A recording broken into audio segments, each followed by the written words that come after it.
Okay. Hi, everyone. We are here in Council Chambers on February 24th at 6:30 p.m. I'd like to call our meeting to order at 6:38, in fact, and I'll look to a council colleague to read the land acknowledgement. Any takers this evening, colleagues? Deputy Mayor? Great, thanks. Thank you, Madam Mayor. The municipality of North Grenville acknowledges that the municipality operates on the territory of the Anishinaabe.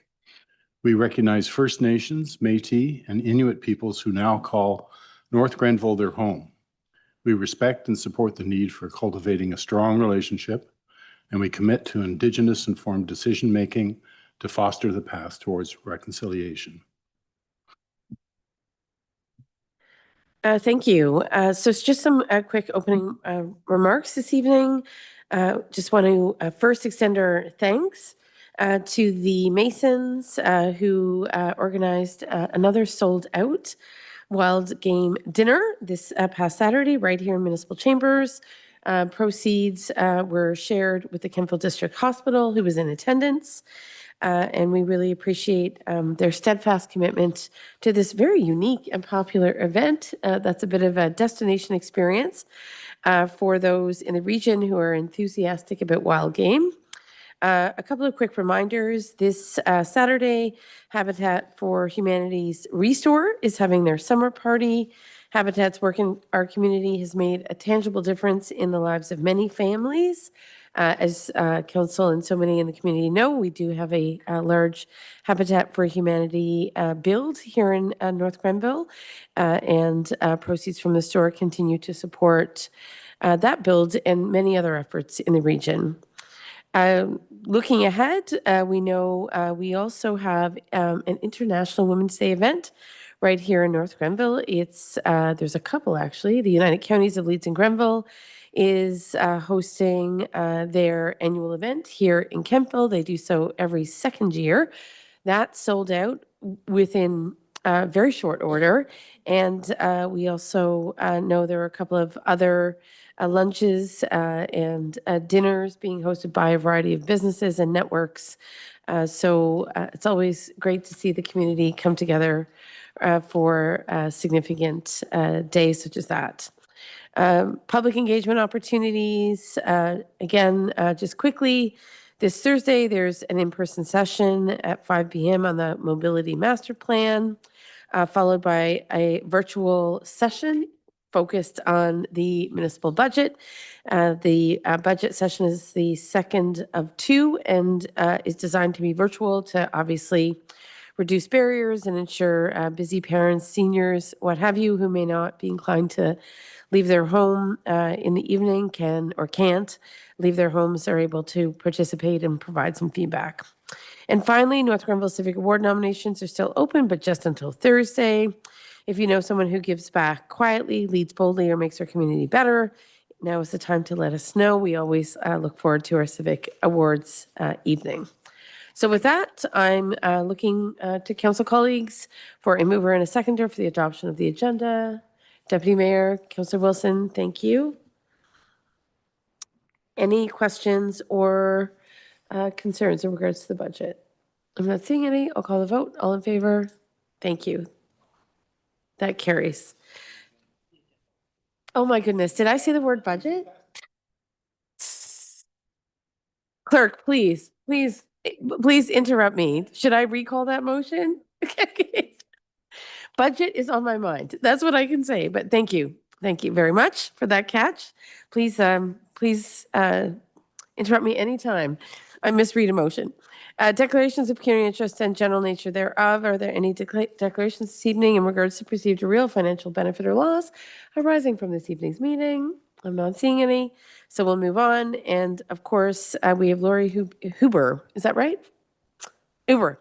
Here, of course, Lori's become a familiar face for North Grenville's auditing efforts. She's from KPMG, as most of us know, and has worked hard on this year's audit in collaboration with municipal staff. So we appreciate that you're here, Lori. Thank you for making the drive from Kingston. Glad the weather did cooperate, and we are eager to to have a bit of a conversation. Thank you. Wonderful. Thank you very much, Madam Mayor. Really pleased to be here before you tonight to share with you the highlights of our audit for the year ended December 31, 2024. Included in your package tonight is our audit findings report. And what I would propose to do here quickly is to walk you through the highlights of the audit. And certainly if there's any questions, would be pleased to answer those. So jumping into it, you will see in our report on slide number 5 on the bottom right-hand side, that shares with you the status of our audit. We are essentially complete, save for the conversations here tonight, recognizing ultimately there will be a motion put forth, likely at the next council meeting when the financial statements are circulated for your detailed review. Once council accepts and approves the financial statements, that will be the audit report date. And so thereafter, we will be able to issue our report in final. However, leading up to this stage, we really are complete. All of the pieces have been put into the file, if you will. And the only other piece remaining, just for your information, is to the extent there is anything that happens in this intervening period, up to and including that audit report date, we'll certainly stay close with the team to make sure that if there's anything that does arise that should impact either the numbers in the financial statements and or a financial statement disclosure, we will be upfront and transparent with respect to that. But at this stage, certainly not expecting anything to arise. So moving along on the next slide, you will see it was a relatively quiet year in fiscal 2024 relative to the presentation you would have heard from me a year ago. There were a few new accounting standards that were required to be adopted, and you will see at the top of the page here, the big one for the municipal sector more broadly was some changes to revenue recognition. The new standard that came into play really required the organization to give consideration to the performance obligations relative to the revenue recognition. So often you may find, certainly in user charges, historical practice common across all municipal governments was to record the cash to be revenue when received. So the team had to do a bit of a deeper dive this year in terms of this new standard, particularly in that building department area, to determine what was in progress and sort of straddling the end of the year, and making sure that anything that had not yet been earned or performed was sitting on the balance sheet as a deferred revenue. And that will come into your statement of operations in the year that is earned, which is likely in most cases the following year. So at a high level, certainly pleased with the work the team did in that regard, and certainly nothing to bring to your attention in terms of the change. As we work our way through the balance of the report, the next couple of slides speak to you with respect to group materiality. So just as a reminder to council here tonight, ultimately we opine on what we call the consolidated financial statements. So the consolidated financial statements certainly include the municipal proper, along with any other boards or entities upon which the municipality controls. And you will see that in the notes to the financial statements, there has not been any significant change to the components in fiscal 2024. So as we set the stage, really from a materiality point of view, we don't come and look at all of the transactions that culminate into the financial statements. We stand back as part of our audit planning to say what would change a user's decision on the financial statements. And the handbook does give us parameters that we'll see on the next slide if we move forward. So we look at the benchmarks being either your total expenses or your total revenues on your statement of operations. So we've done that again this year. And ultimately, we did see a lift in our materiality that we executed our audit in accordance to. And you can see as your benchmarks on the right-hand side continue to rise, so as your operations continue to grow, generally speaking, everything else being equal, you will see a similar increase in materiality. So we did execute our audit in accordance with a group materiality this year of $1 million, and we'll see what that meant in terms of audit misstatements in a few subsequent slides. So moving into the numbers themselves, in terms of your statement of your financial position, otherwise known as your balance sheet, if we look to the next slide, eventually we'll see the full sets of financial statements, but I've pulled out the things that are most meaningful as part of our presentation here tonight. So your statement of financial position shows all of the entity's assets and liabilities as at the close of business being December 31. I won't go through in detail on the right-hand side all of the variances, but what we've tried to do is pull out to give you a little bit of a story in terms of some of the more significant items. A couple of things that I will point out to you that are slightly new and different, again, in 2024. You will see as part of your financial liabilities, there continues to be an asset retirement obligation. That was really the highlight of the audit in 2023. That was a new accounting standard that was required to be adopted. You will see that that does have some components, and the two components of that number continue to be the organization's liability with respect to future costs related to landfill, closure and post-closure. And in addition to that, there is an amount included in that piece in terms of the asbestos that exists in buildings. It is an estimate and it is required to be remeasured each and every year. And the team has done that again this year. So that will continue on moving forward, but it is a large number that you can see there sitting over just over $7 million. Some of the other things just to bring to your attention as you look from your non-financial assets, a large component of your statement of financial position is your tangible capital assets. You can see significant additions were made in year on your balance sheet. That is the net book value. So that's your total cost less accumulated amortization to date. Net book value sitting there at $127 million. On the right-hand side, you will see in-year additions alone, we're just over 17 million, offset by the annual charge for amortization. And I've given you some highlights of some of the key additions that likely are quite familiar to you. As we work our way through the next couple of slides, I've given you some visualizations instead of looking at the numbers. But again, just out of interest sake, because tangible capital assets are such a large component of your overall balance sheet, it gives you a highlight of in terms of the types of assets that are sitting there. You can see building alone is just shy of 50% of that amount, and then you can see the other distribution in the various other categories. As we look at your balance sheet, one of the other things that is likely most meaningful to council is your accumulated surplus, and you will see in the notes to the financial statements, one of the pieces of that accumulated surplus, which is your total assets minus your total liabilities, is where your reserve and reserve funds sit. So you'll see there's some visualizations starting on page number 11 that give you a bit of a trending over the course of the last 5 years in terms of your aggregate reserve and reserve funds. So you can see pretty consistent actually over the course of 5 years, despite some of the investments that you've made. Another way to look at this, if we go to the next slide, sorry. Might I be able to ask a question? Of course. Okay. Absolutely. And can I encourage colleagues to do the same? Absolutely. Okay. It's just a Please lot of do. information. It is. Okay, so when it comes to reserves and reserve funds, owing to the fact that, as we discussed at last week's budget meeting, development charges are not recognized as reserves anymore, right? They're recognized as deferred revenue. I'm assuming that part of the very small fluctuation in this chart might be because of how development charges are recognized. Is that a fair conclusion or not necessarily?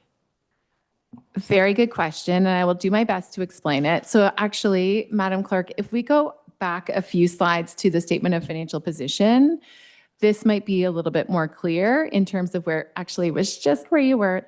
Yes, that's perfect. Thank you. So reserve and reserve funds are basically the municipality's money set aside for internal purposes, and they are a component of what we call that municipal equity, which is the 116 million. Where you will find your development charges that are not yet spent or earned, that sits in the financial liabilities section, which is your deferred revenue obligatory reserve funds. So those are funds that are essentially collected under legislation or other external requirements that meet the definition of a liability for the purposes of financial reporting.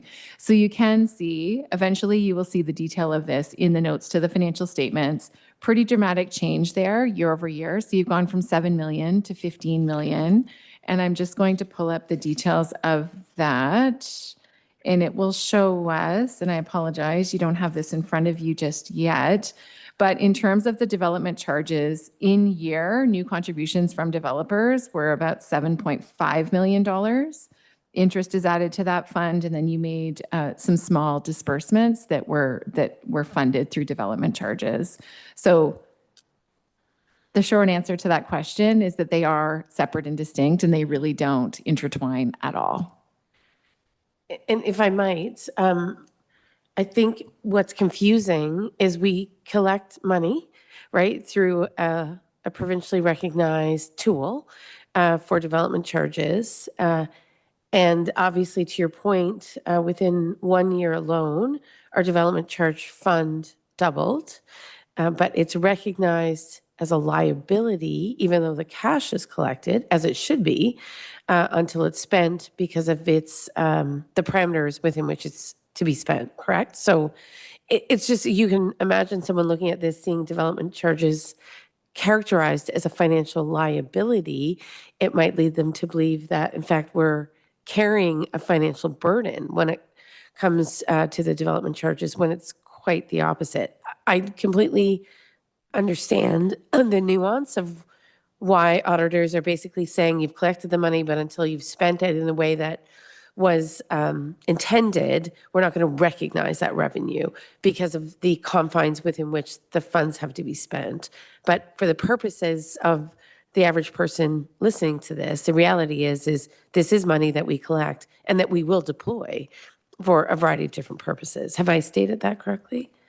That was perfect. Okay, great, thank you. So to your point, even though, and I guess we were back on the reserve slide, the fact that development charges have been sort of disaggregated from kind of reserve funds in general, you're saying doesn't necessarily contribute to the minor fluctuations you see here. Is that correct? That's correct. Okay. Looking to Deputy Mayor, and please wave your hands. Yep. Just to follow on your observation, Madam Mayor, in 2023, we also counted DCs as deferred revenue. So the difference between the closing balance of 2023 and 2024, Ms. Huber's correct. We've more than doubled the amount that we've collected in DCs, but that's not calculated ultimately as municipal reserves, because at the close of 2023, there was 13 million in municipal reserves. And according to the data that we have now, it's a little over 12 million. So in fact, municipal reserves have gone down just slightly. But in past years, we didn't count development charges. We counted it as deferred revenue in past years.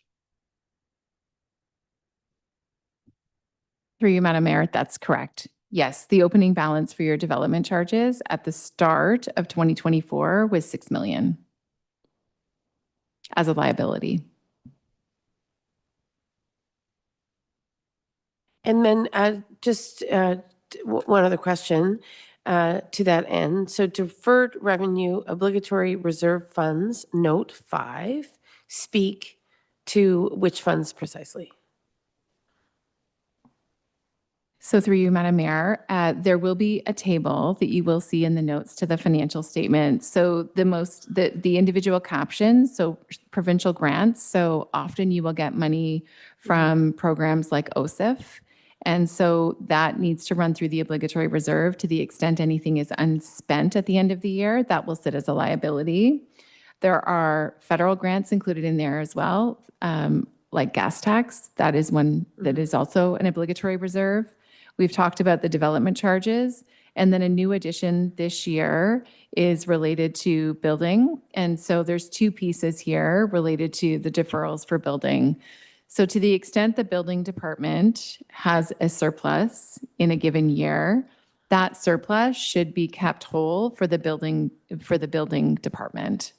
And so that is what occurred this year. The surplus has been deferred, and that needs to be included as an obligatory reserve.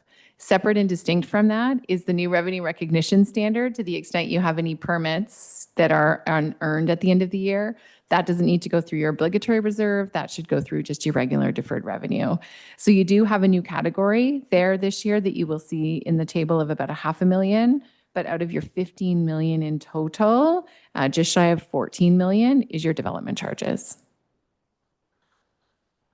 So of the 15 million noted in deferred revenue, obligatory reserve funds, note 5, you're saying approximately 14 million is development charges. Is that correct? That's correct. Okay.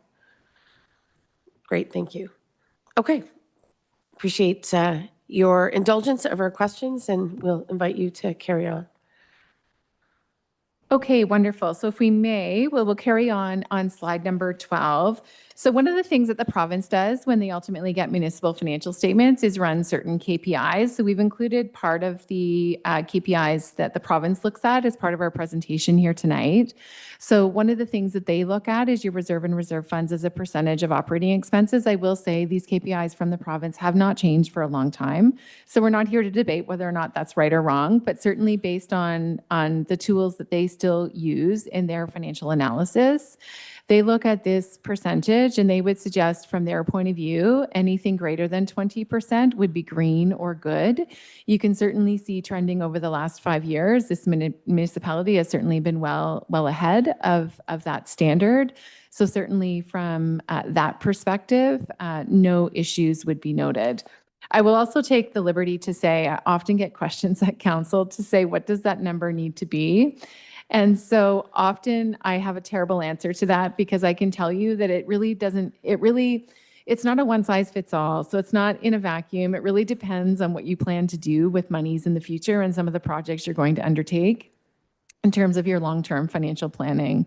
So I've done these reports even this year. I've seen some over 100% and I've seen some that are, close to the 20%. And it really needs to be part and parcel with the other planning and the work that you're doing from a longer term perspective. Might I ask, and maybe Deputy Mayor, I'll defer to you and then I can ask my question. Thank you, Madam Mayor. As you may know, I've been struggling to get a handle on reserves. So the operating reserve ratio is what you're referring to, and the benchmark or the province would be concerned if it was below 20%, but we've been consistently above 50%, closer to 60% in the last 2 years. What is the total of the 2024 operating expenses?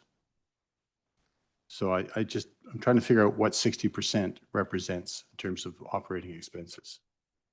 So if I may, Madam Mayor, so just to be clear, the reserve and reserve funds here in these slides is your total reserve and reserve funds, which include operating and capital. But the KPI the province uses is your operating expenses, which if we were to go back a few slides, actually, we're not there yet, actually. No. Statement of operations is yet to come. Yeah. You will see the total expenses in 2024 are just over 34 million. So that would be the piece in the calculation used to come up with these percentages, which is your total expenses, which wouldn't necessarily include capital except for amortization for the current year. Oh, Mike. Sorry, that 60% would be over 20 million, representing 60% of 34 million. Okay, thank you. And I guess my question is, obviously, we're in a capital intensive period with the funds expended for County Road 43, our share, of course. And we know work is already being undertaken on the sewage treatment plant. And while we have provincial offsets for some of that, I'm presuming that the reserves invoked here would include water and sewer reserves? Right. That's absolutely correct. Yes. So I can tell you out of your total reserve and reserve funds that you will eventually see at the end of the year 2024, just over 20 million, of which 9.1 million is water and sewer. I think that's important to note, right? Because if you look at that fluctuation from 2020 to 2024, the reality is that we're in a period of capital intensive projects, which have been badly needed. And consequently, I'm not surprised to see a little bit of fluctuation there. And in fact, I would suggest we're in still a very strong financial position to absorb those capital intensive projects and still have a relatively healthy reserve. Deputy Mayor? Yeah, just one other question. Thank you for indulging me. The $34 million that you quoted, that includes the deferred revenue as well as the municipal reserves. Is that correct? The 34 million is the operating expenses. That would include the deferred revenue. No? No, through you to Madam Mayor. So maybe if we move a slide forward, there is a snapshot of your statement of operations, which highlights your revenues and your expenses. If we just jump to the total expenses, that's where the 34 million is coming for the current year. The deferred revenue sits on your balance sheet at the end of the year, and they really are separate and distinct. The only time the deferred revenue really comes into the statement of operations is to the extent you use some of those monies for the approved purpose. They will come into revenue. And interestingly enough, from the expense side of the house, and I would say this is one of the inherent pieces to try to understand municipal financial statements, capital activity can significantly swing municipal financial statements. And if I can indulge you for 30 seconds to give you a little bit of insight in terms of why I believe that to be the case, because the way your tangible capital assets work, you budget for them, but you have them sitting on your balance sheet, and they only come in over a very long period of time through the annual charge for amortization. Interestingly enough, when you get capital grants, and you can see that when you get capital grants, the capital monies come in 100% in the year they are received and earned being you actually spent and did the capital work to which those funds were intended. So capital activity can dramatically, in any given year, alter the reported annual surplus. And that is completely common to all municipal governments. And it's really hard to wrap your head around. Case in point, I did another presentation earlier today, and their bottom line was $20 million, which is a really tough one to explain. But they had a lot of capital activity and a lot of grants that funded that capital activity. And so generally speaking, you want to see a municipal financial statement with a surplus, because that's what you are going to generate to actually make investments in capital, to make your debt repayments and all the things that actually don't flow through your income statement. And I don't know if that's too much information, but I think it's helpful to get others to understand how to read municipal financial statements. I don't know if that was clear or not. Yeah, they're different accounting. They are. I know that there's a difference, and that's probably the extent of my knowledge. You certainly appreciate the complexity. So, right, I think it would be hard for the average resident to necessarily grasp all the nuances, not because we're not as a community full of very bright people, but this is a very particular area in terms of accounting because of some of those standards that are not necessarily common to other sectors. So I think your efforts to explain it are appreciated. Thank you. Okay, my pleasure. So if we move along onto the next slide, just another visualization. So municipal financial statements on the face of your statements are required to be shown in terms of total expenses by department. You will see in the notes to the financial statements, there is a note that breaks out those same expenditures in totality by object. So that's what we have here, just for interest's sake, to take a look to see where the dollars are being spent. And so again, nothing uniquely different here compared to previous years. And I would say, relative to other municipalities, nothing from an outlier point of view either, just another way to slice the information. Moving along into the next few slides, I won't spend a lot of time in attention to what we do as part of our audit to ultimately come with a conclusion on the audit opinion. But we do continue to adopt what we would call a risk-based audit. So making sure we stand back, looking at the financial statements as a whole. We do have the benefit of auditing a number of municipalities, not just in Eastern Ontario, but across the province. We do actually have a number of meaningful conversations through the course of the year to make sure that we're all encompassing and providing a consistent, unified approach, save for any nuances that any individual municipality might have. Generally speaking, your municipal audit would be what we would call a low-risk audit. However, in addition to that, nothing unique and distinct with respect to yourselves, but we are required to make sure that we meet the professional standards relative to certain presumptions, specifically related to the risk of fraud, specifically around management's potential to override controls. So what you'll see on the following slide is a little bit more insight into that item, but really wanted to share with you here tonight. It's not unique. It's been around for a number of years. Certainly not a red flag by any stretch in the work that we've done to mitigate that risk. And ultimately, really, the piece to share with you here tonight is we've concluded that there are no items to bring to your attention.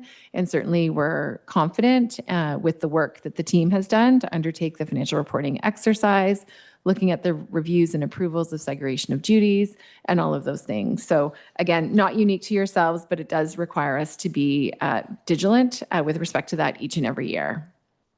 So moving along into the next couple of slides, As I said earlier, our overall materiality for fiscal 2024 was $1 million. So what that meant is we actually audit to a much lower level on each of the financial statement captions to the extent we identified any differences in the accounts from what management had recorded versus what we thought they should have recorded.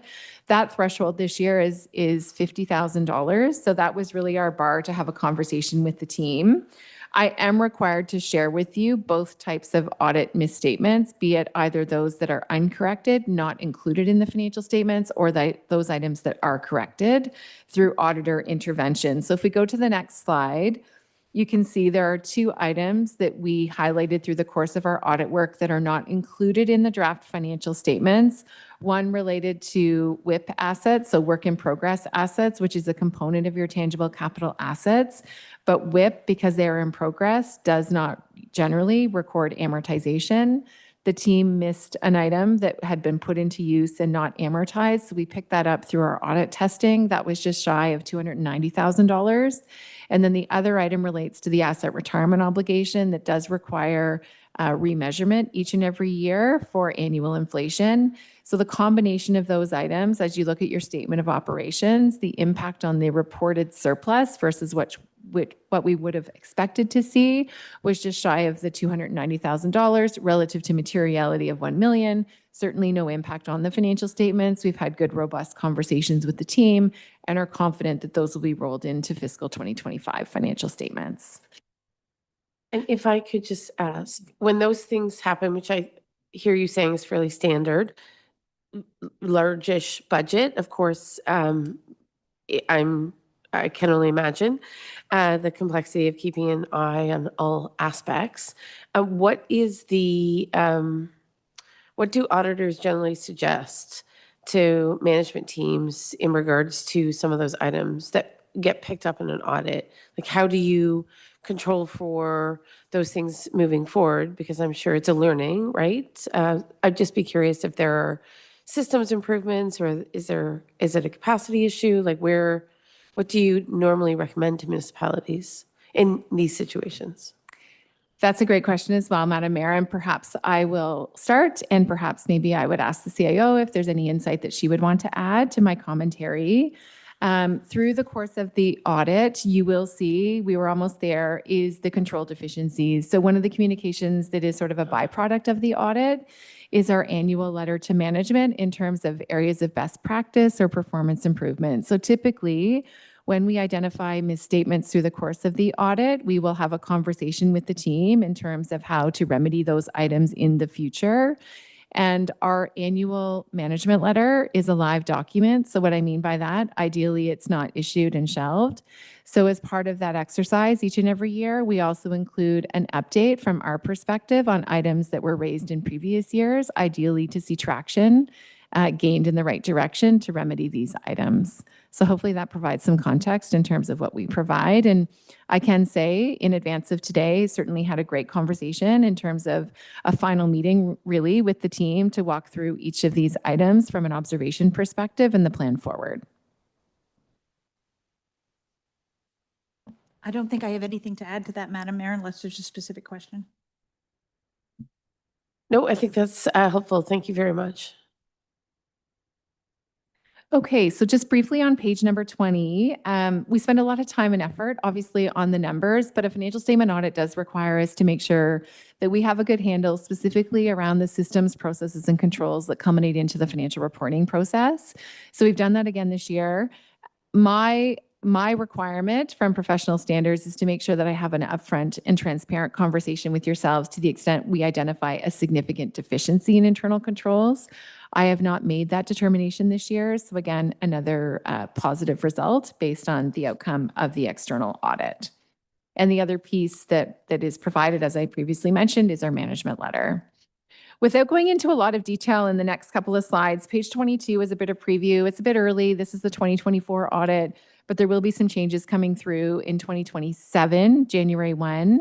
It will change the way financial statements for municipal governments look today. However, rest assured, we've already provided a webinar earlier this month to which the team here was included. And so we'll make sure that they are adequately prepared for that presentation change. Again, still early days, but we'll make sure that we're all ready to go. On slide number 23, it's a good summary for all of the things that I should be making sure that I'm upfront and transparent to yourselves, being those charged with governance. If any of these items were to exist, I would need to make sure that those were reported, but you can certainly see, again, good news story in terms of findings. There are no such matters to report. And I promise, Madam Mayor, I'm almost done. Next slide speaks to our independence. That's really the beauty that we bring to the table in terms of that external set of eyes. We have not provided any significant non-audit services to the organization through the course of our tenure for the current fiscal audit. So there's nothing from our point of view that might be thought to encroach on our independence, and I am formally required to make that declaration at least once during the year. So that takes us to the final piece that I will stop on, which is on page number 27, 28, and 29. It is a reproduction of what will ultimately land at the start of the corporation's financial statements. It is our annual contribution, which is our independent auditor's report. It is 3 pages, but that is standard language. The body and content has not changed year over year, and based on the findings presented here tonight, pleased to say, although still in draft, subject to council's ultimate approval, that it is, in our opinion, we believe the financial statements do present fairly in all material respects the financial activities for the year ended December 31, 2024. Those are really the pieces that I wanted to make sure that I spoke to directly, and perhaps, Madam Mayor, I will turn things back to you.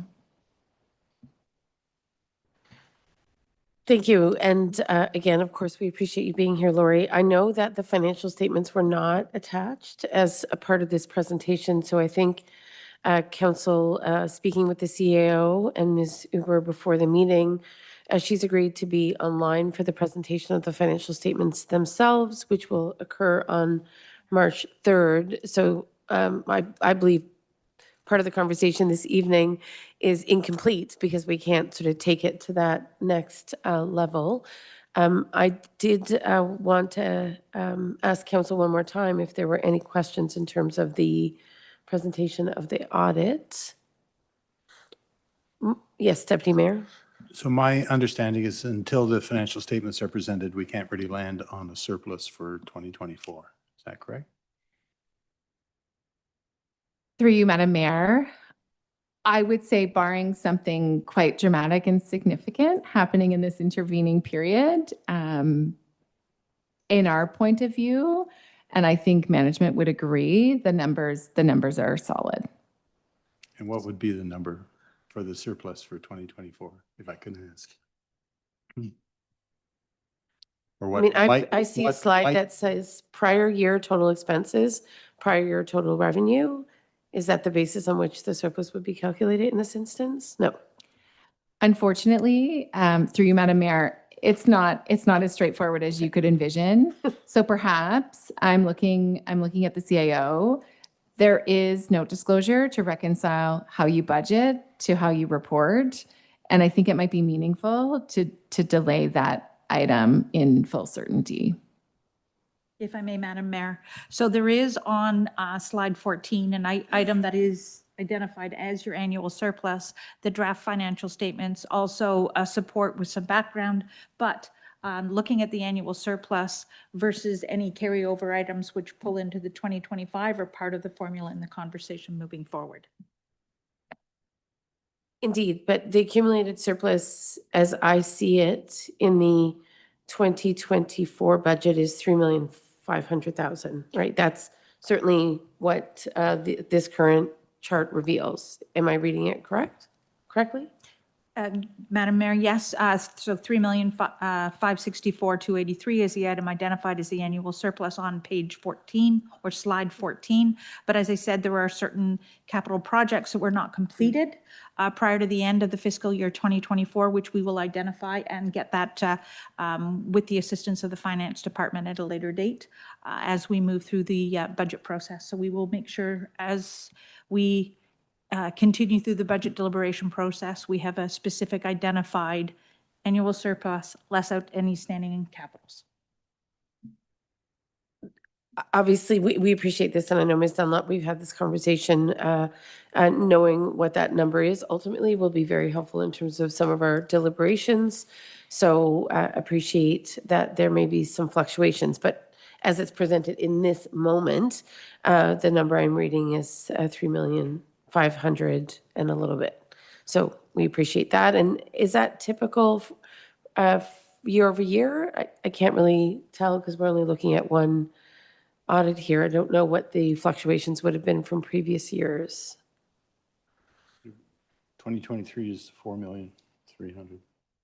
4,300,000, 2023 actuals would have produced a surplus of 4,300,000. Okay.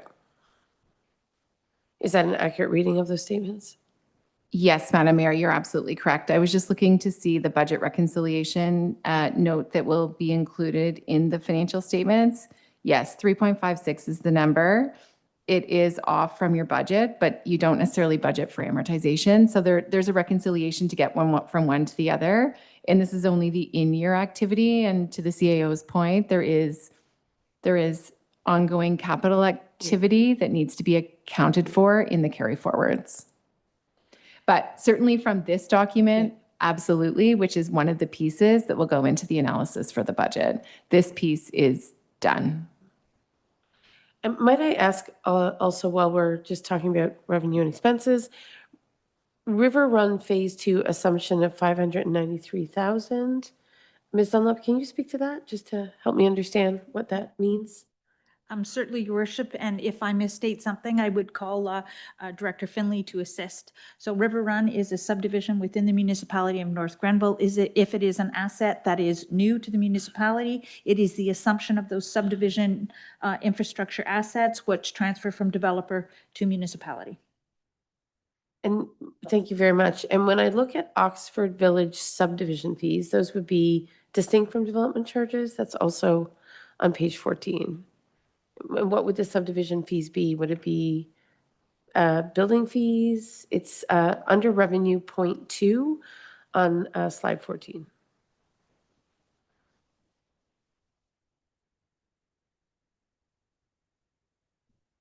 Through Your Worship, I do see the note as part of the revenue of Oxford Village subdivision fees, whether or not they're permit fees or development charges. I do not know off the top. I can find out and bring it back unless you have a more definitive answer. Mm-hmm. Oh, just your mic. That's correct, Madam Mayor. So what you're seeing on the revenue is items excluding the development charges, because the development charges go through that obligatory reserve and are only applied here once they're used. Right. These were in-year significant additions that were revenue considered to be earned, which is why they are on your revenue. And thank you, and not to drive too fine a point on it, but as I see a reference to development charges in point 3, what I understand that to be is the DCs were brought into the municipality to offset Riverside Park at 2.54 and some, I think, preliminary costs on the water pollution control plant. So as DCs are deployed, they become recognized as revenue, but until they're deployed for a particular reason, they're actually considered a liability, which I know having endured other audits for other organizations, it felt like very upside down thinking. You collect money, but auditors tell you it's a liability because until it's spent in the way it was intended, it's not recognized as revenue, which can be very disorienting. So I think the reference to development charges here is about once there's a particular purpose and deployment for the DC, then it becomes revenue. But all other parts of that development charge are sitting on the side, kind of waiting to be used, right? That's absolutely correct. Sitting in the bank, ready to go. Right. And you will see there is a continuity in the note to the financial statements to say all of the in-year additions, less the amounts that have been earned, if you will. And you will see that's exactly the $392,000. That's exactly what that's meant to cover. The 392 being? The development charges that are Right. sitting as your Right. revenue. Yeah, Yeah. gotcha. Okay, perfect. Okay, colleagues, so we know that the financial statements aren't with us this evening, and that would have been another dimension of our conversation with Huber? Huber? Huber. Huber, thank you. Okay, Ms. Huber, so with that in mind, I'll look to this side of the house. Anything? Okay, so then I think all we're doing this evening, are we just receiving a presentation, Ms. Boss? There is a proposal, okay. So just looking for a mover and a seconder then to receive, thank you, Councillor Strachan and Councillor Wilson. We're just here to receive the presentation this evening. We have a mover and a seconder. I'm going to hold the question. All in favor? Thank you. Thank you, Ms. Huber, for coming. We do appreciate that you came down from Kingston. We wish you a safe drive back on this dark winter night, and we do look forward to your further engagement on March 3rd. So thanks for agreeing to do that. Wonderful. Thank you. Okay, My thank pleasure. you. Bye-bye. Did I call the vote? Yes, I did. Okay, thank you. All right. So we don't have any other deputations or proclamations. On the consent agenda, is there a consent agenda? Yes, right? We have a consent agenda this evening. It might be fairly lengthy. Consent agenda items are H1, H2, H3, H4, H5, and H6. So, colleagues, is there anything you would like to pull from the consent agenda? I would like to pull the annual status update multi-year accessibility plan, if you don't mind. And I have a question about the EMS agreement medical tiered response. So we'll have to pull that one too, because I can't ask a question unless it's taken off the consent agenda. Okay. So we have 2 items coming off. Colleagues, is there anything else? If not, I'll ask for a mover and a seconder for the adoption of the consent agenda as amended. Okay. Deputy Mayor, Councillor Wilson, thank you.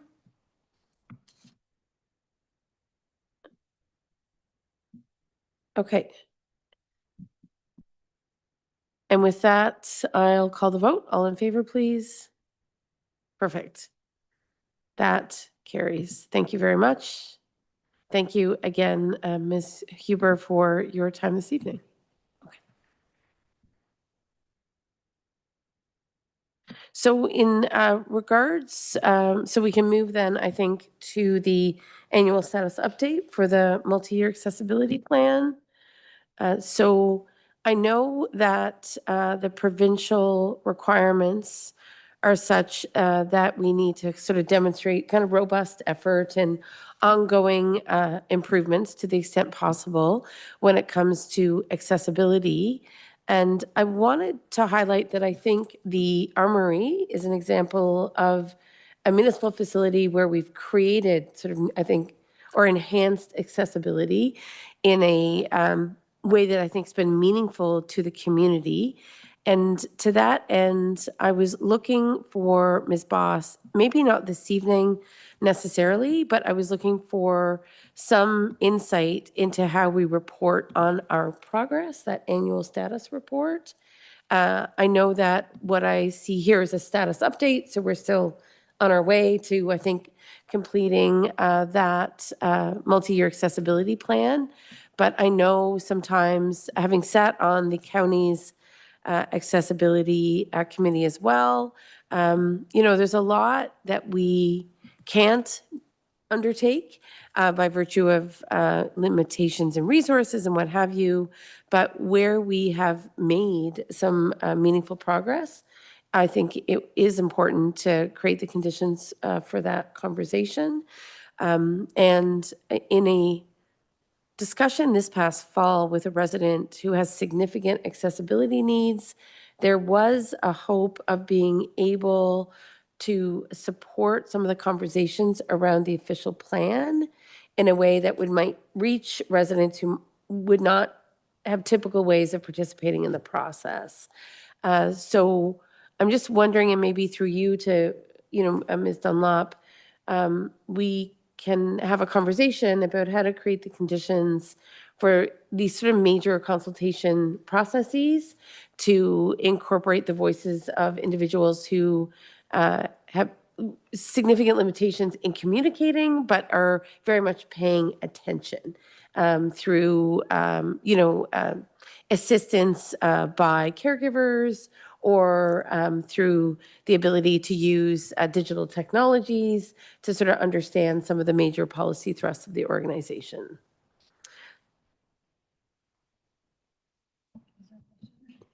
I guess my question is, in addition to capturing the progress, if we want to render a certain community engagement accessible in new and different ways for members of the community who can't necessarily show up, who may not have the capacity to participate in a hybrid meeting, what are the mechanisms available to residents who are like quite limited in their capacity to participate in standard engagement procedures, but do have a very strong interest in supporting the development and of plans and contributing to, the conversation as any other resident would like? Thank you. Through you, Mayor. I will say information and communications is one of the pillars of the AODA legislation, as well as our multi-year accessibility plan. So I can take those comments about public engagement in different forms to the Accessibility Advisory Committee to include in their review of our multi-year accessibility plan, which they are actively working on this year. So your suggestion, if I hear you, Ms. Boss, is that the mechanism is the Accessibility Advisory Committee? And I only ask in that way Yes. because I know, obviously, the advisory committee makes recommendations to council. So if a particular accommodation was required, so that's above and beyond what we would typically do as a municipality, how would that be accommodated? Because I think that's more the question with which myself and Councillor Sullivan were confronted in the nicest of ways in meeting with a resident who really cares deeply about the community, but by virtue of not being particularly verbal, right, among other things, you can really only communicate with the support of a caregiver. So I'm just curious to know, is it through the clerk's office that we might ask for those accommodations, or is it another avenue? Yeah, I apologize for taking the wrong approach to answering that question. So anyone who does have accessibility or accommodation concerns should reach out directly to the clerk's office, who will provide accommodations for those who need it for it. Whether it be a document that's not accessible on our website, or it's a program, or if it's a service that they need assistance with, it would be through the municipal clerk's office. And that would be inclusive of consultations as well? Yes. So the official plan consultation being a very good example of where someone might have a very strong interest, but severe limitations in terms of participation. It is through the clerk's office that we seek to obviously facilitate the participation of all residents. Correct, Mayor. We would facilitate the accommodation, but it may be the subject matter experts who actually meet with the individual in the medium or in the form that they can provide their input on the plan, just to ensure that there's no information gap between the clerks collecting it versus, for the official plan example, the consultants or the director of planning and development who want to hear that feedback for their project. Excellent, thank you. Okay. That was my only question when it came to the accessibility plan. So council, I think we have to move and second the receipt of the 2025 status update. So Deputy Mayor and Councillor Strachan, thank you. And I'll call the question. All in favor? Thank you. Great. So the next question I had arose from the automated aid agreement with the City of Ottawa. I just had a question to the chief, because I think, as the chief well understands, with paramedic services, we haven't been able to strike a mutual aid agreement for the deployment of paramedics into the City of Ottawa. So often our Leeds and Grenville paramedics, for all the right reasons, are going into Ottawa when there are those gaps in service provision, and we haven't been able to secure a financial remuneration agreement for that, for the time spent. in the city of Ottawa. So this has reemerged at the county table as something that we wish to resolve. We actually met with the deputy premier over 2 years ago to try to establish an agreement whereby the city of Ottawa and the United Counties would agree to compensate each other for the time spent in the other jurisdiction, if you will. So just in terms of the automatic aid agreement, I noted in the report, of course, this is a fairly standard agreement. Those automatic aid agreements, do they come with financial implications, or is it goodwill on both sides? As I was reading the report, I wasn't clear. Thank you, Madam Mayor, for that. Are you referring to the automatic aid agreement with the City of Ottawa? Yes. Okay, so that one is a reciprocal agreement. Okay. There is no financial implications to that at all. We've just refined it. It was changed back in 2012 when Chief Hutt was here. And basically what we do now is it's actually more efficient for us. We respond to only structure fires in the City of Ottawa.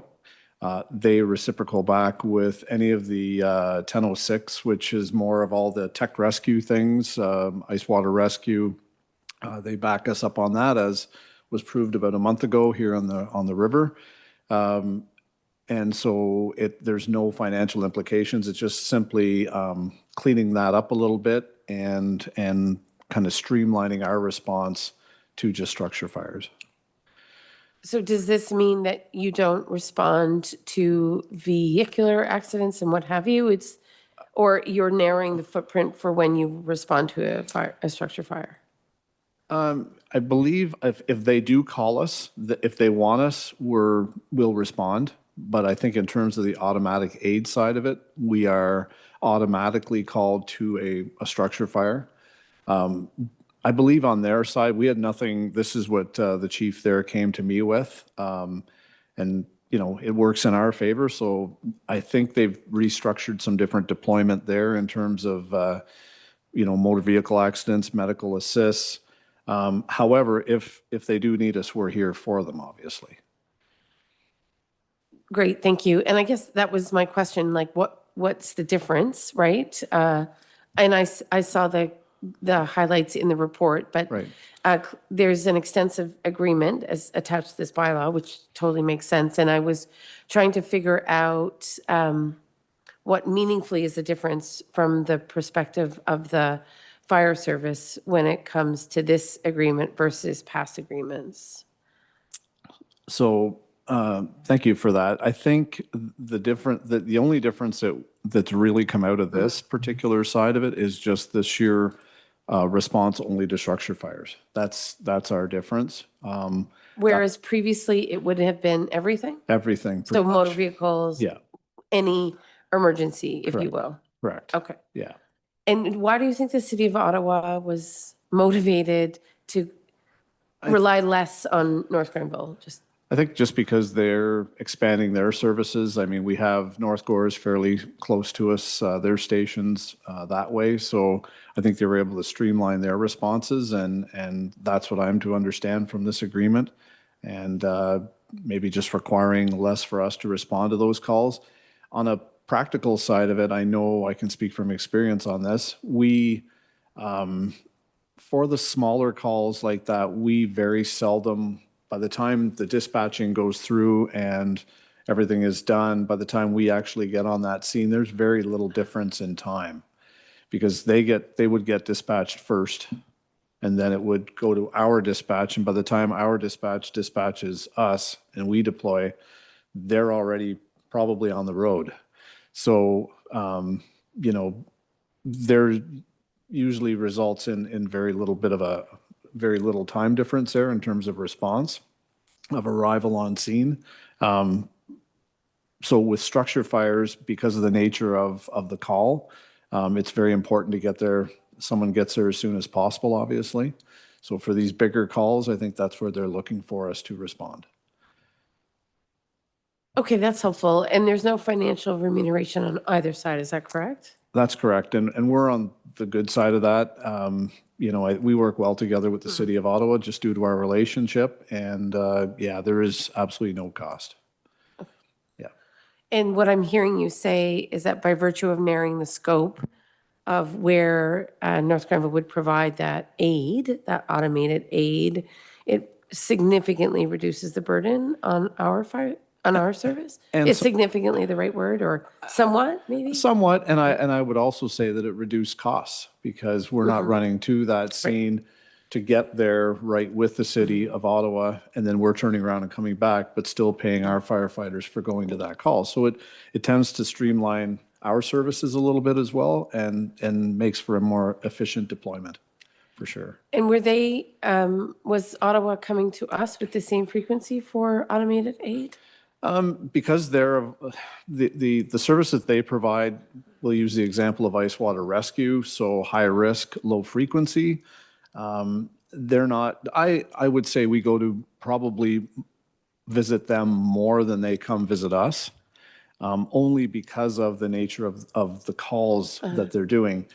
We don't, because of the, and when we're talking trench rescue, ice water rescue, we are certified in ice water rescue. But because of the way the river is, they cover the north side, we're on the south side. So I would say that if you were to examine those numbers, yes, we'll probably go there on a higher frequency. Now we'll be more in line with their number of calls with the new agreement. I would say before we were going across the border more than they were coming here, only because of the nature of these calls.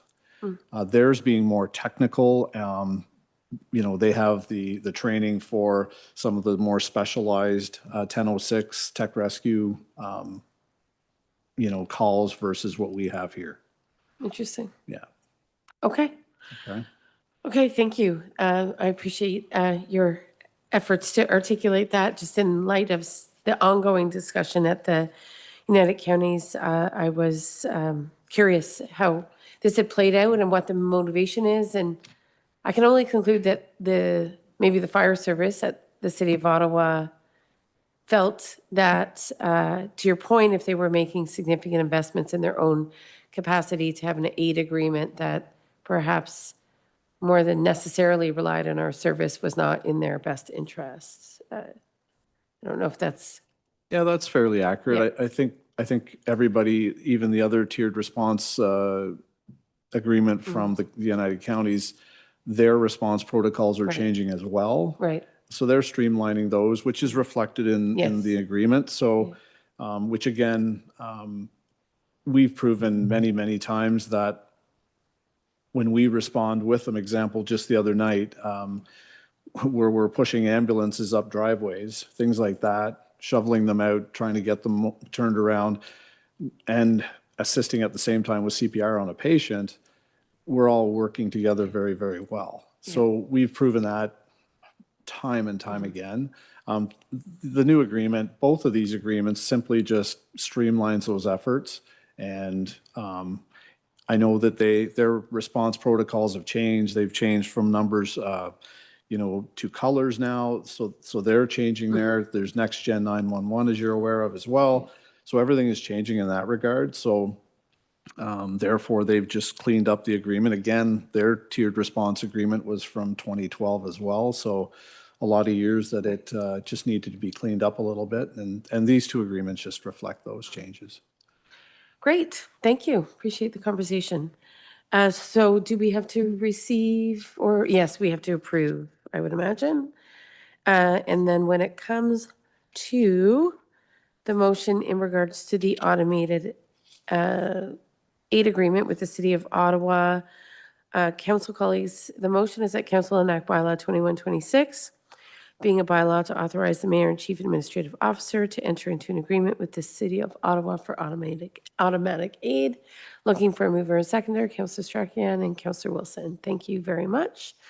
If there are no questions, I'll call the vote. All in favor? Thank you. All right. So with that, I believe we're going to reports, Ms. Bos? Minutes. Okay. Of course, and that is that the minutes of Feb 17th, 2026, special council meeting, and February 18th, 2026, regular council meeting be adopted as presented. I believe that was for both the community grants meeting and our first budget meeting. So looking for a mover and seconder, Deputy Mayor, And Councillor Wilson, thank you. And I will look for any questions. Not seeing any. I'll call the vote. All in favor? Thank you for your timely turnaround of those minutes, Ms. Boss. So now we'll move to reports. I understand Ms. Wheeler is not with us this evening. So who will be presenting this report? Oh, Mr. Dancy, thank you. Thank you, Madam Mayor, and through you to council. Bringing forward the report to approve the deferred revenue program on the municipal portion of property taxes for those businesses affected by construction on Highway 43. County Road 43, sorry. As you might recall, this was brought forward last year, but unfortunately due to time constraints, we weren't able to put it in place. So now we are just looking to bring it forward for the 2026-2027 tax year. The affected properties are the same between on the boundaries between County Road 19 and 200 meters past the intersection of County Roads 43 and 44, and those businesses fronting onto 43. The financial implications have really remained unchanged. The property tax bills, the liability for the full years are more than what was presented last year, of course, because it's a full year billing cycle that is being considered. The tax amount should 100% of the businesses take part would be about $430 a year for 2 years, each for 2 years. That's the tax the financial risk to the municipality would be up to that amount. Of course, it will be limited by the number of businesses who actually uptake the program itself. Again, I would like to remind council that this is a deferral program, not a waiver. So eventually the businesses will have to pay their share of the municipal tax rate. And that is another additional risk to the municipality of should the business fail in the interim, that revenue would probably be lost as well. I'd also like to point out that the counties have approved their waiver as their deferral as well. They just did last week. But that will not have a financial impact on the municipality as we just flow through the collection of the county tax amounts. And that's pretty much the report itself. We would seek to have your approval to put into place for the next 2 taxation years. Councillor Strachan? Thank you very much, Mr. Dancy. I'm just looking at the report and I'm wondering if I read this correctly, there's a submission due date of February 27th, which is in 3 days. Have we already received applications for this tax deferral for 2026? The applications have been sent out to those affected businesses. I spoke to the tax department as of this morning. We have not actually received a completed application as yet. Okay, thank you very much. Again, as stated at the last meeting where we discussed this, I think there's a very, very small number of businesses that would have any interest in this program.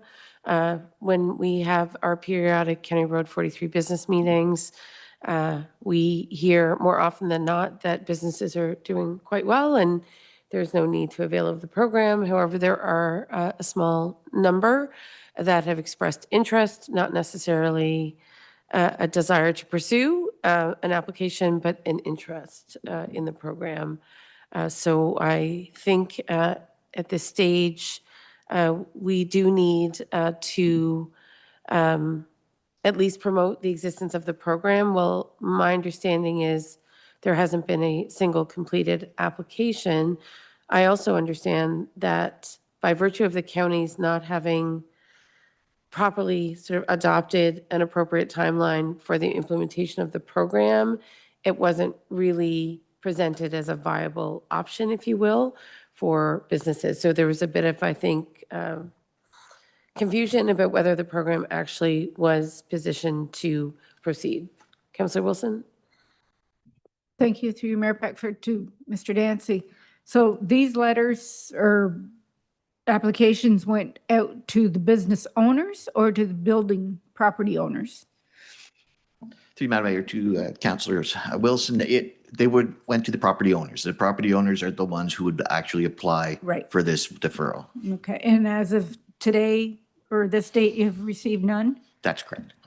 would we consider extending the date or not?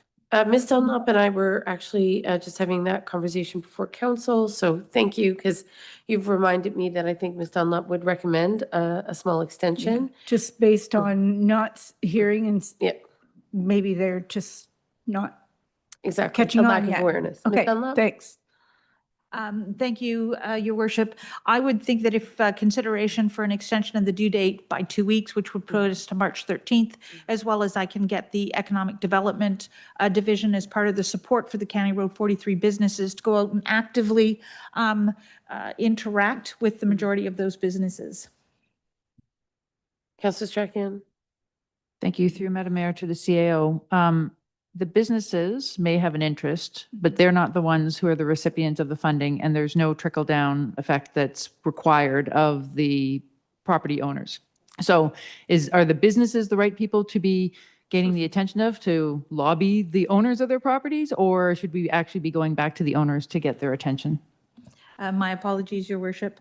Yes, we have email lists, et cetera, of the owners along, as well as the businesses. So yes, we will differentiate and make sure that the appropriate property owners are contacted. Thank you for that distinction, Councillor Strachan. And I guess the only thing I want to note, and it's not really that material to our conversation, is the very, very small chance of a property tax write-off could occur at any time. We could have a business in 2026, right, that doesn't apply for this program, that ultimately didn't pay its property tax on time.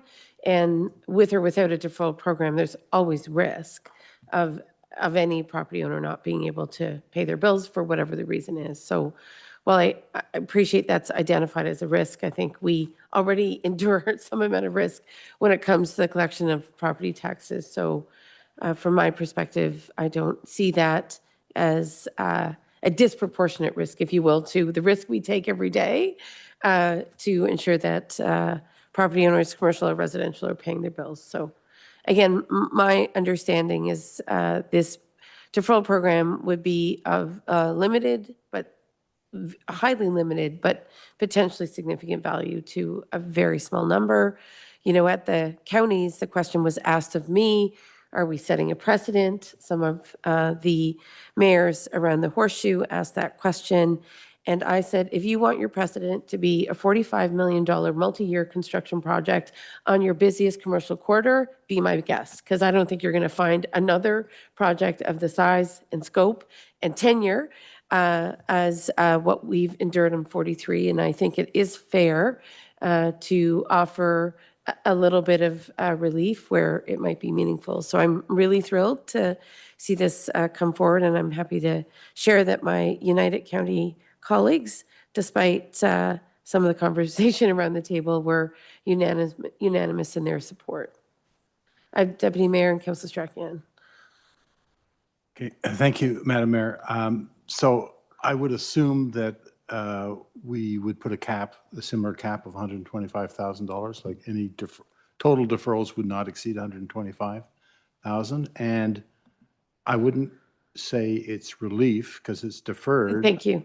Thank you. It just adds to their tax burden in 2027 or 2028. And I would assume that that tax burden wouldn't start till June, I guess, of 2027 at the earliest, that they would be get a tax bill to pay the deferred amount plus the current amount. Thank you, Deputy Mayor. And I'm not 100% sure of the intention of that, but my understanding is that it would be, if the application is starting in March, the tax bill for the deferral would become the following March, and then the following June, and the following October. Councillor Strachan? Thank you, through Madam Mayor. And my apologies, relief in the current year, not relief writ large over the lifetime of the Yes. property ownership. So to Mr. Dancy, I guess the recommendation via the form is that property owners pass down the program benefits to tenants, but there's nothing that would enforce that. Is that simply a matter of it would be pretty hard to enforce, near impossible, or simply that we felt that it was the best position because it was a benefit to the property owners rather than the businesses themselves? Through Madam Mayor to Councillor Strachan, that's a very good question. It would be hard to enforce for sure. Part of the application process is asking the property owner how they plan on going about trickling down to the business owner on site. So technically, that could be a reason to not grant the deferral, should there not be an adequate answer for that. But there's no hard and fast no or requirement for that, other than please explain what you're going to do as part of our decision-making process.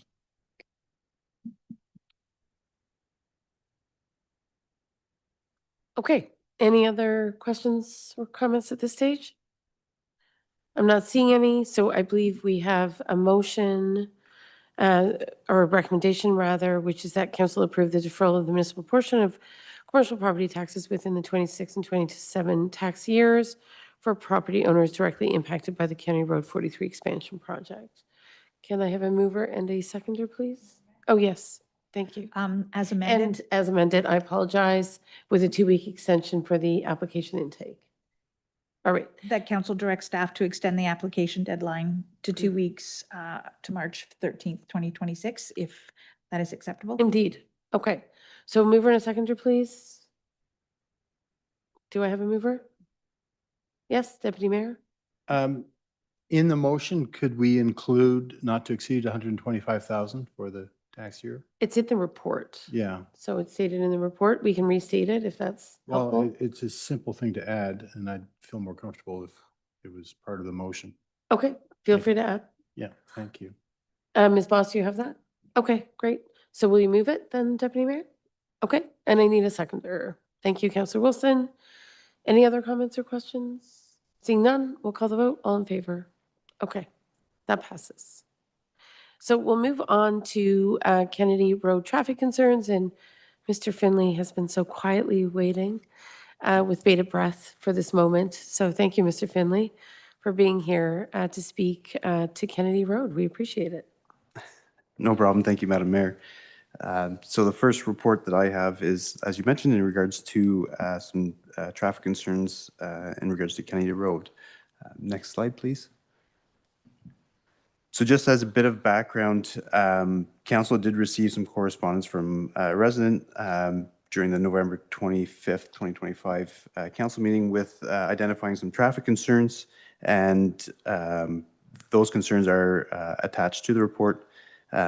Based on this, council did direct staff to investigate the matter further and report back. So this is our reporting back for council. I did want to note that at the time of the concern submission, Kennedy Road was being used as part of a detour route due to the closure of County Road 22 for construction replacement of a cross culvert on the road. Later in November of 2025, the road was opened back up, and that detour had since been removed. So one of those concerns were in one way addressed based on that detour change. So when we do look at roads, there are a number of technical items that we do assess, and we do provide a list here based on geometric characteristics, speed limits, traffic volumes, road classifications, and items like that. And that's when a request comes in, that's what staff look at when determining some of those traffic concerns that are brought forward. Next slide, please. So when we do, this table just, again, just provides some of those road conditions or characteristics that we look at. So it is Kennedy Road, of course, is a rural road. The average annual daily traffic is just at that 1,000 mark, but puts it in a category of 1,000 to 1,900, just under 2,000, again, based on Ontario traffic regulations. We do note that the paved width of the road is 6.5 meters. And at the time of the road needs study, the condition of the overall surface of the road was listed as very good to excellent. I'll follow that up in another slide here, but the road was repaved in 2019. The road needs study, which identifies our roads and when to upgrade, was done in 2021. So 2 years later, it makes sense that the road would be listed as very good to excellent condition. Otherwise, we'd have some further concerns. But I do note that the current speed limit also that is identified here is a temporary 60 kilometer per hour speed limit. So I'll touch on that in a second. Next slide, please. So this just provides a map just to help council visualize Kennedy Road. It does intersect between Town Line Road and County Road 22. It is about 2.8 kilometers long, fairly straight in terms of its geometry, and it mainly has some residential portions to it, as well as some field areas as well. Next slide, please. So a bit of the background analysis that was done with staff. Like I mentioned, Kennedy Road was resurfaced in 2019. At that time, a 6.5 meter road width was resurfaced. Based on the roads needs study, again, it was 2 years after a new pavement was placed on it. It was listed as very good pavement condition, so it didn't foresee any upgrades or replacements to that roadway for at least 15 years. A temporary speed limit reduction was passed in 2023 to 60 kilometers an hour through this road. Originally was done with traffic concerns when the roundabout at County Road 43 and County Road 22 was under construction. There was concern that there would be bypassing a traffic bypass, using Kennedy Road to bypass that intersection. And then once that was placed on with the additional or continuation of construction on County Road 43, the temporary speed limit does remain. And again, looking at keeping that reduction on until construction is complete. We have also placed our speed display devices on this road so that we can try and do some traffic counts, understand the speeds of travelers on the road, which we have identified based on the 60 kilometer speed limit. We do see a bit of increased speeds on the road over time since the 60 kilometers was placed on. We see that average 85th percentile, I should say, looking between 70 and 90 kilometers an hour. So that has raised speeding concerns, to which we have notified the OPP for that concern, and hopefully they can make it out to the roadway as their time and resources permit. So when we did, I guess I'll go to the next slide. It does provide the recommendations, but we can talk about them as we go through. So the next slide, please. Oh, sorry, there's. So based on the review that staff completed, we did come up with a number of recommendations for council. So the first recommendation is, as I mentioned, to maintain that temporary speed limit of 60 kilometers per hour, and then do another evaluation after the County Road 43 construction is complete. And the intent behind that is it maintains that through that construction, if there is that bypassing, and give us some time to evaluate after County Road 43 is fully open, if we are still seeing that bypass traffic or not, which could lead into future evaluations. So that was a recommendation there. The second recommendation in terms of would be to add a center line painted to the roadway. Again, the intent behind this is when you have a 6.5 meter open roadway with no other traffic, you do find that drivers feel a bit more relaxed with that open roadway, lean more towards the center of the roadway and potentially drive faster. Most drivers are are good at following when lanes are introduced. They stay in those lanes, and with a 6.5 meter roadway divided in half, that makes the lanes feel a little bit tighter. And the intent there is that we hope that that'll help slow some of the drivers down, knowing that they're put into that lane.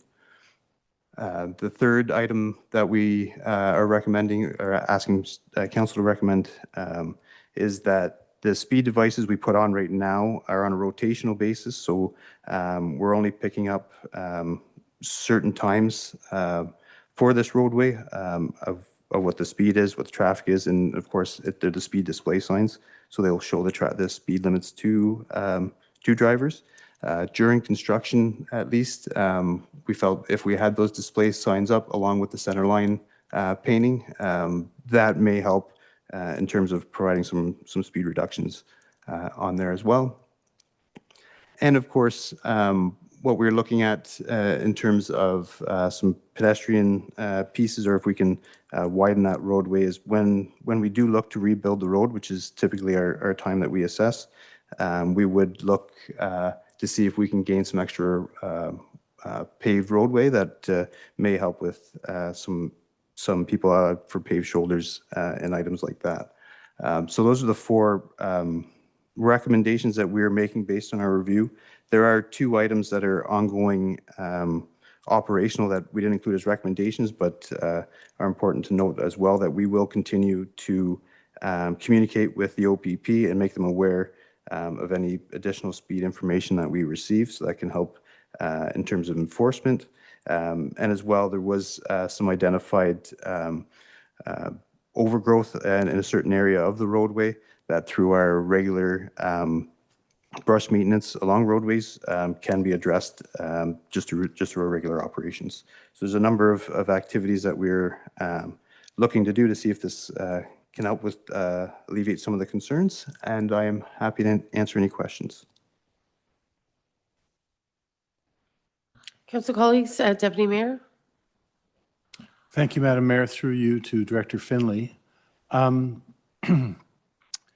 The final recommendation to evaluate the feasibility of paved shoulders at such time that it needs to be repaved. It was resurfaced back in 2019, 7 years ago. I know every road is different depending on the traffic and the way it was constructed, but do you know when it was previously resurfaced, prior to 2019?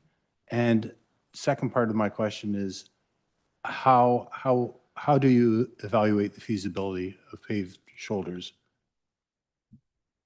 Thank you for the questions, and through you, Madam Mayor. I can't recall when the first time, or not the first time, the previous time it was rehabilitated. I do, based on industry standards, it's typically about a 15-year lifespan once it is paved, but I don't have that information on the previous time. In terms of, and I guess I should add to that, at those times, we didn't look at paving of shoulders. It wasn't part of our program. It is, of course, now, and since we've moved on to our transportation master plans that came afterwards, but it wasn't done at that time. In terms of reevaluating, that would be a component of it, is what shoulders we have there. We'd look at the road allowance as well as the ditching that is there, and make sure we don't have any drainage concerns if we were to spread things out a little wider. So it's a makeup of the road cross section and what we can do to kind of gain some extra space there. Sometimes like some swampy areas and things like that, we can't actually get that ditch work to expand any further. So that could limit the ability to expand. But that's what those are the types of items we'd look to evaluate. Would you ever pave one shoulder and not the other if space was limited? Thank you for the question, through you, Madam Mayor. You could, in a way. It would almost realign the road a little bit. So we may not gain 1.5 meters on both sides. Potentially, it's half a meter on both sides, or 1 meter on both sides. We'd look to gain as much as we could, and just kind of work with the area that we have. But again, we'd have to evaluate that. Just a final follow-up. So you'd always be looking at a shoulder on both sides rather than getting as much of a shoulder on one side. As I recall, a lot of the complaints of the residents on Kennedy Road was, pedestrian traffic. It wasn't a question of bicycle necessarily.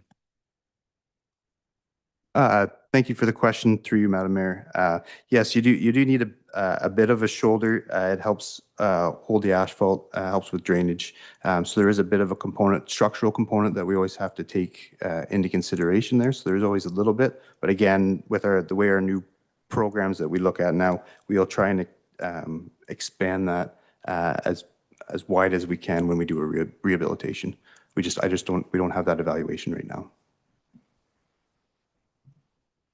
Councillor Strachan? Thank you, through Madam Mayor, to Director Finley.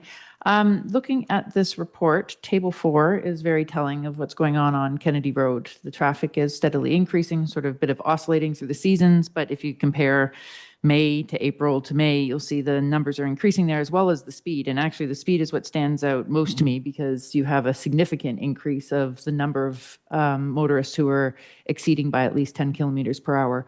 When you are in discussions with the OPP regarding, how often they would be visiting that area and so on, are you providing the entire table to them, the entire context, so that it's not just one data point or a couple data points and they can see what the trend is over the last few years? Thank you for the question, and through you, Madam Mayor. Yes, we do. We actually give them the whole history of what we have tracked, so they can see that, see the behavior, see that increase, and that's what we've identified. So yes, we do pass it along. Thank you. Just a quick follow-up on the shoulder question. Mr. Finley, I understand there's a criteria for when a road would be eligible for a shoulder. Certainly, I know the conversations we had at the United Counties suggested, in fact, that through the active transportation plan, certain roads were designated as requiring a shoulder when they were up for rehabilitation. So I assume a similar exercise would take place here through the active transportation plan, where we might anticipate in advance where we'd want to create those shoulders where they don't exist. I presume that's one of the primary outcomes of the active transportation plan currently underway. Is that your understanding? Thank you for the question, Madam Mayor. And we did have in the old transportation master plan, it was very specific in roads that it suggested have paved shoulders. We've taken a bit more advanced approach to that, basically taking it as any road that can be accommodated. As we rebuild it, we look at that instead of just the ones in the plan. So we've gone a bit more above that, and we anticipate that'll continue. We made that comment to our consultant that that's kind of our moving forward. So we anticipate that'll continue. Great, thank you. Just to Councillor Strachan's point of if speeds continue to increase above the threshold, the new speed limit, which is how I understand the chart, that evaluation was done subsequent to the imposition of the 60-kilometer speed limit. When I look at the chart, I presume the data you're presenting. Yes, Madam Mayor. So once the speed limits were implemented in 2023, that's what this information is showing. And what it does sort of line to is that when it was first implemented 60, the average, the 85th percentile was about 69, a little less than 10 kilometers over. And then over time, potentially with the increase in traffic, or just as drivers get used to the signs in the new speed limit, they seem to have picked up. So like I said, we are seeing as of late 2024 and 2025 that they're, instead of that 70 kilometer, they're up to that 80 kilometer per hour on the 85th group. So drivers are starting to speed up. Now we do note that that October area was the time that the detour, that's just when the we see a jump from 70 to 80 roughly. So there is some increases there, and that's what we've been sharing with the OPP. Right. So I'm just reflecting on, obviously, I think some of the measures that you proposed are meaningful and could potentially make a difference, including the permanent installation of, I think, a speed sign that drivers would see, right? That would be visible to drivers. That's correct. It'd be Right. one of the display signs. But I guess my question is, despite the OPP's considerable efforts, I think to, in fact, use their traffic enforcement officers to the full extent possible. I've never seen an OPP vehicle on Kennedy Road. That's the reality. And it's not to say that it's not for lack of trying, or maybe I haven't been there at the right times, but I think it's really tough to ask our OPP to be that primary mechanism for enforcement when it comes to speed. So I just am reflecting on how we ensure that the proposed measures that are contained in the report actually have an impact on speed. Because if they don't, for some reason or another, is the alternative lowering the speed limit, right? Because, and I think to another council colleague's point, clearly the concern is about pedestrian safety. That's not surprising. We hear it all the time. So while on the one hand, the report suggests, of course, some measures to help address the issue, I don't know fundamentally if it will address the issue, if you will. So if we accept these recommendations tonight, clearly the individual who submitted the complaint had a number of arguments for more proactive traffic calming measures, whether it's the bollards in the middle, which can be very effective, or speed cushions. Those were certainly part of the individual's rationale. So when we take those things off the table entirely and rely on a set of potentially, one could argue, more modest mechanisms, really, what is our obligation to follow up and see if those things make a meaningful difference? So perhaps you could speak to an interim evaluation of these measures, should they be adopted? Because I really don't know if they'll make a meaningful difference. They certainly could, hard to say. I think what we saw in Wellington with the speed bollards, while I know a number of them were casualties of a variety of different vehicles over the summer, they certainly did, I think, help to achieve lower speed limits. And if Kennedy Road, as a largely residential road, is getting a high proportion of violators in terms of speed, I wonder why perhaps that mechanism couldn't also be considered as part of a concerted traffic calming measure. Thank you for the question, Madam Mayor. And yes, the one piece about having those signs up is that'll allow us to continue to monitor a bit more consistent and see after some implementation. And again, after County Road 43 has some of its construction complete, see if that does change some of the driving habits. In terms of traffic calming, with the speed limit at 60, it doesn't fall within the policy, our traffic calming policy, to apply those items such as bollards and those speed humps. That's where some of the difference with Wellington Road versus this roadway. And we do note, it does also note in our policy that reducing speed limits should not be considered as part of traffic calming, because if all it is reduce the speed limit, you're going to see the same drivers do the same speed. So that's some of the challenges that come into place with that. But we definitely have, once we implement these, they are, as you say, a bit more passive items that help just more for visuals. We will monitor that, and we can look at potentially some other passive items to come in through as well, if these aren't successful. So there's a few more items that we can try once these are implemented. If we're not successful in seeing reduction, and we can come back and look at those at that evaluation for sure. And maybe with that in mind, just given the tenure of this council, I would like to propose that we amend the recommendation to direct staff to come back with a report in October of 2026. So whether it's, well, it will still be this council, obviously in October, but whoever is sitting in these chairs, ultimately, at least there can be a evaluation of whether or not some of these more passive measures worked.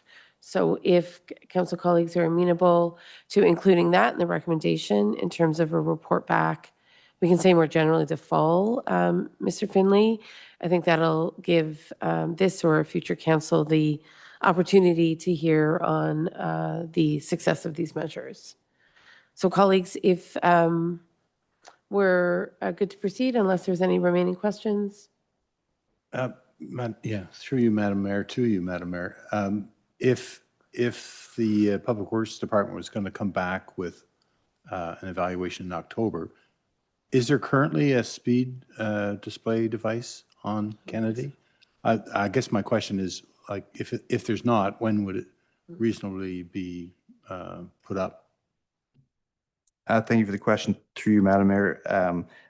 We would, within the next few weeks here, be able to get it up. It is on the rotation anyways. We just make a priority to put it up sooner than later, as it's a recommendation to have it up full-time while 43 is under construction. Just to follow up, is Public Works purchasing more speed display signs? So if it's coming out of rotation and it's permanent, that means there's one less speed display signs to be in the rotation.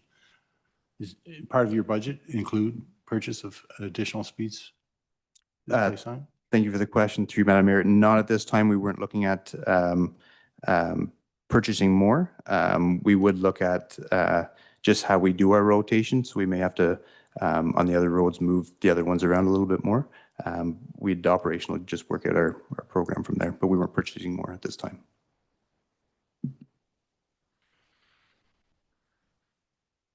Certainly, I think this council would always be of the opinion that more speed spy signs, or speed Speed display signs? Thank you. Speed display signs are a good thing, Mr. Finley. So if you're dealing with a finite number that can't properly accommodate the rotation as it exists currently, I think we would definitely want to ensure that you have the funds required to increase your supply so that you can do some of that passive speed calming in more roads. The minute Kennedy Road gets a permanent speed display, I expect we'll field requests from others. And I know there are a couple of other outstanding, I think, analyses of rural roads that where residents feel equally concerned. So certainly, I think we'd like to ensure that you have the equipment at your disposal to have as many speed display signs as you feel are warranted.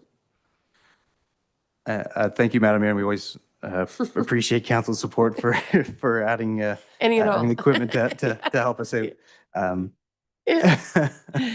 I do want to note that when we mentioned permanent speed sign, the recommendation at this point anyways was just during completion of construction of 43 and shortly after for a post-evaluation. So after that point, I guess pending the report back, we would look to have that in a rotation again. So it's permanent in terms of permanent for this year, and then we'd put it back in rotation. But we can take a look at our resources in terms of our strategy for where the signs are going, and look through our operations, see if we can find an effective way if we need more signs. And how many speed display signs do we have currently? That's a good question, Madam Mayor. I don't have off the top of my head. We do have 11 different locations that we rotate through. Right. And there's 3, I believe, permanent spots right now. But I don't know how many signs we actually rotate through off the top of my head, but I can get that back to you. Okay, thanks. Councillor Wilson? Thank you, through Mayor Peckford, to Director Finley. Those speed display signs were purchased, or funds were made available by the Police Services Board when I sat there. So are they current? I don't think the Police Services Board is currently doing a program like that anymore. Is that something that we could bring back to the Police Detachment Board now? But you don't know how many sets you have, and you would be purchasing more based on the need? Thank you for the question, and through you, Madam Mayor. That would be our intent, with council's will to ensure we have adequate adequate speed signs. I'll take it back to our group. We'll just kind of reconfigure, re-understand where we're putting the signs, what we have, what a rotation looks like, and maybe we can adjust operationally if we need to come back for more signs. Excuse me, that can be something that we can look at that point. Councillor Wilson? Yes, through you, Mayor Peckford, to Director Finley. We were pretty pleased and proud that we were able to help fund those things over the years. So you're welcome. Thank you. Okay. With that, I think we've had a good discussion here. Recommendation is that council receive staff report PW 2026-05 Kennedy Road traffic concerns for information purposes, and that council direct staff to complete the following. I think the list is there for everyone to see. I don't think I need to read it out loud, but I would like to add the stipulation that a report return to council this fall with an updated analysis on where we sit with speed violations. With that in mind, I'll look for a mover and a seconder, please. Councillor Wilson and Councillor Strachian. And thank Mr. Finley again for his report. I'm going to call the vote. All in favor? And I'm going to move we take a quick break. It's been almost 2 hours. I can't move. I'm going to ask others to move a quick break. Councillor Wilson and Councillor Strachian calling the question. All in favor? I know we're just down to a couple of remaining items, but we're going to let people move their legs. Thanks.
Ready.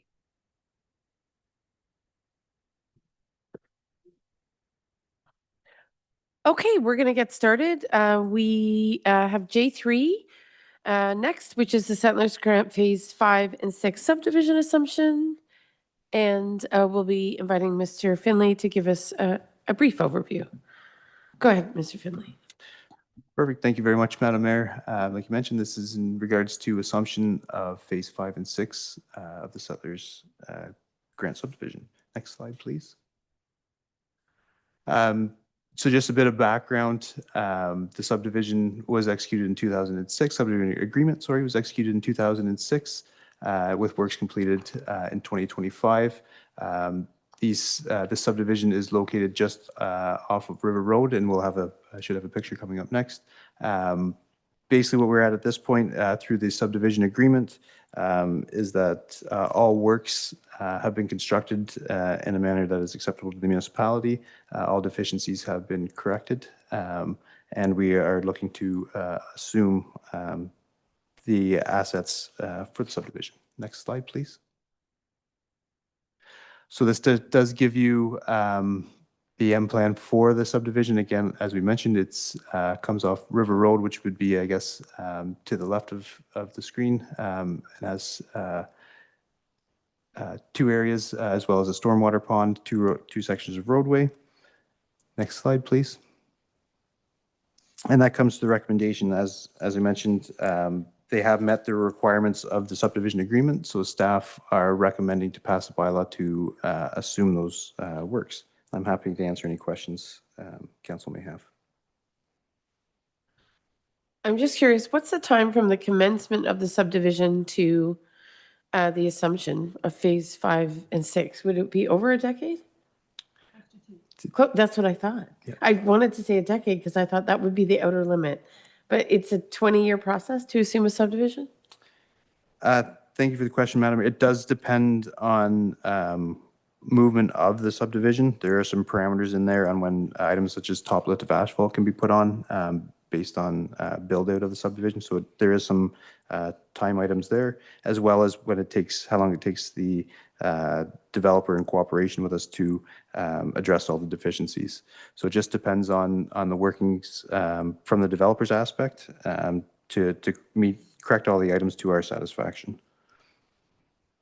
And when you have such a historical arrangement, I know every subdivision has its draft conditions. Of course, we don't have the benefit of seeing those as part of the report this evening, but I assume all draft conditions were evaluated for fulfillment for the assumption of the subdivision?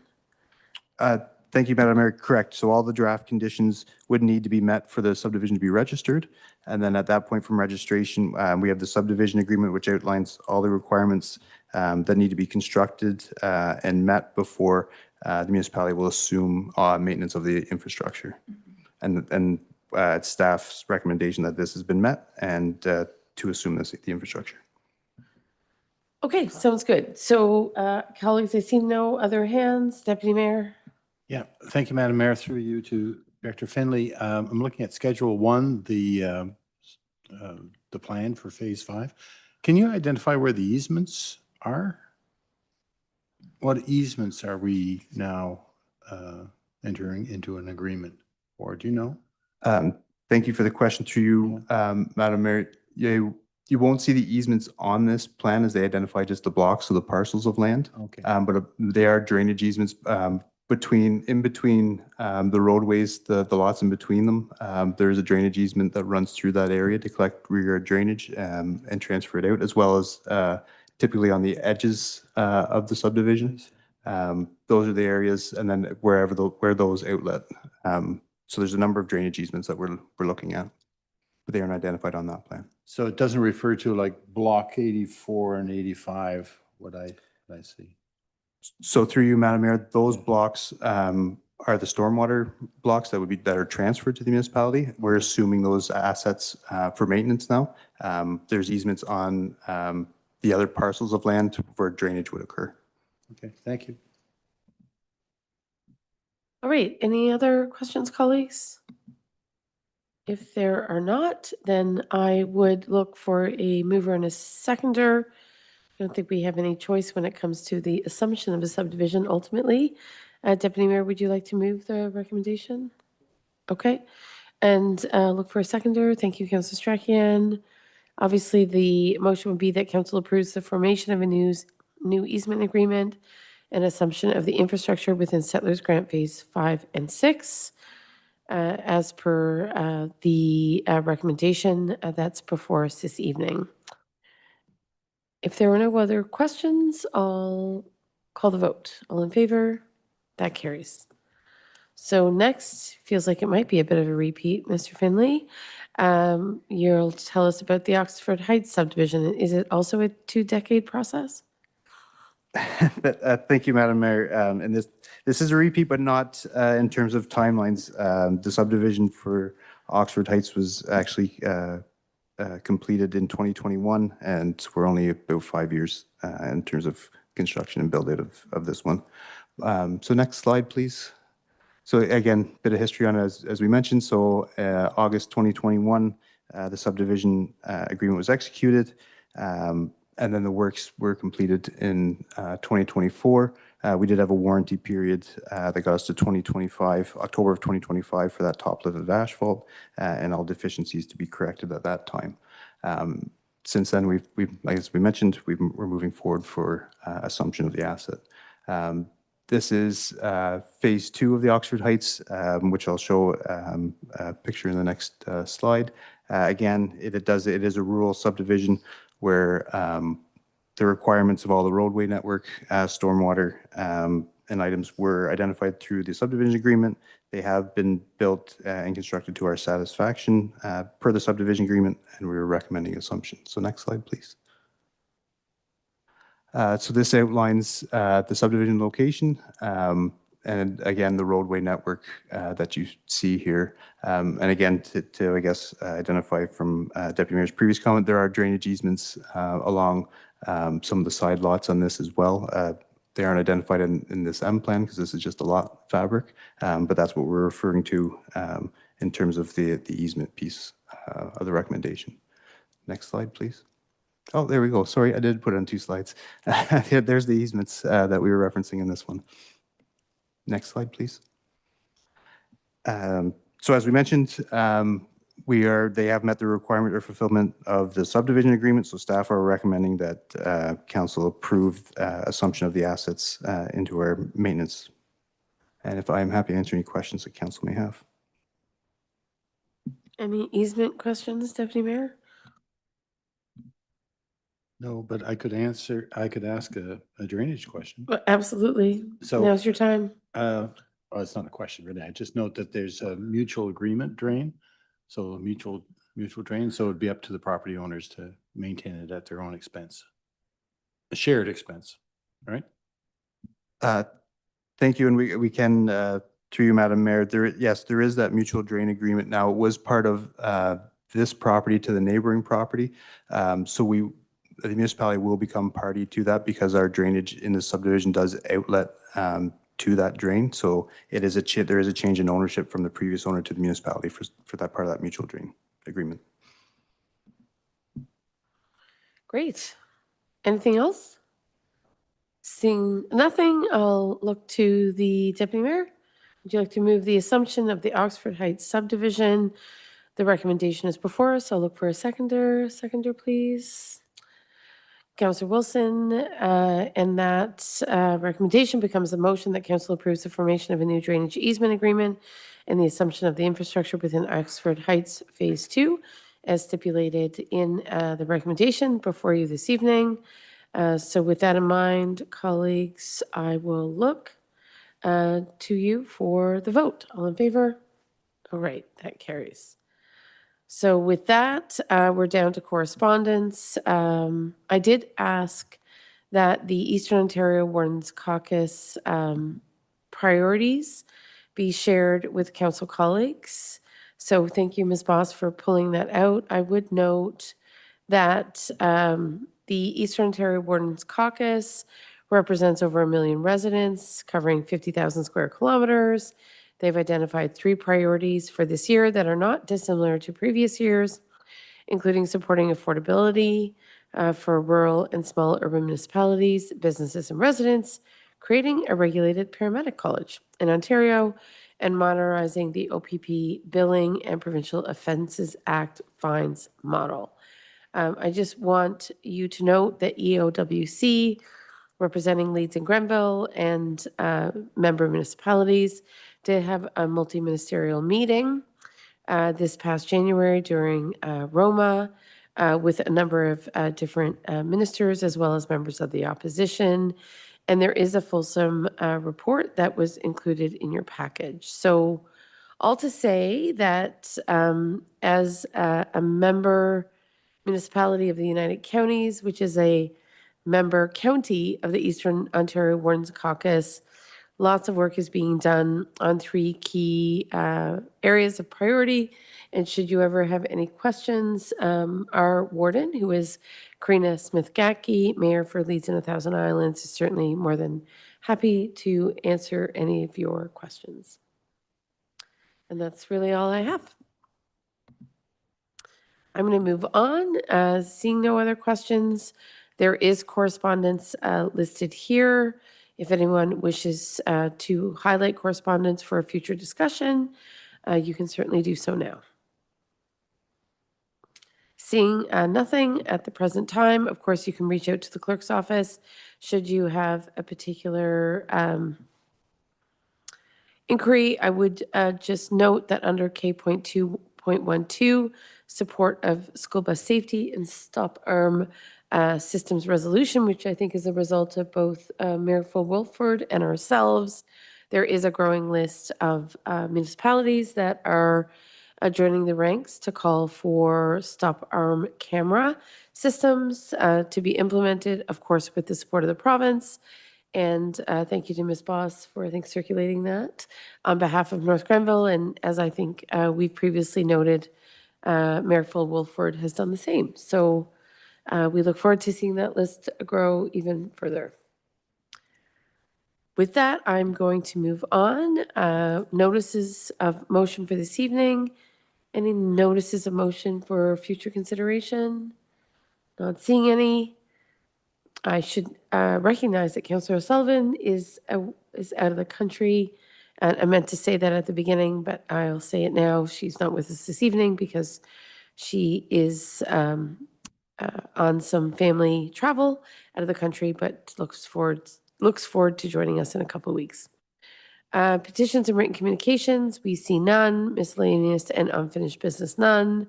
We have 2 very loyal and patient members of our community here this evening. Any questions from you? Nothing at all? We appreciate you being here, as you often are, so thank you for your time and listening intently to all of our conversation. Thank you. And with that, we'll go to confirmation bylaw. The recommendation is that the confirmation bylaw as attached to the agenda be read as first, second, third time, passed in open council. Looking for a mover and a seconder. Councillor Wilson, Deputy Mayor, thank you very much. I'll call the question. All in favor? And finally, adjournment at 8:46. Not bad, council colleagues. I will look to mover and a seconder. Councillor Strachan, Deputy Mayor, 8:46. All in favor? We are adjourned.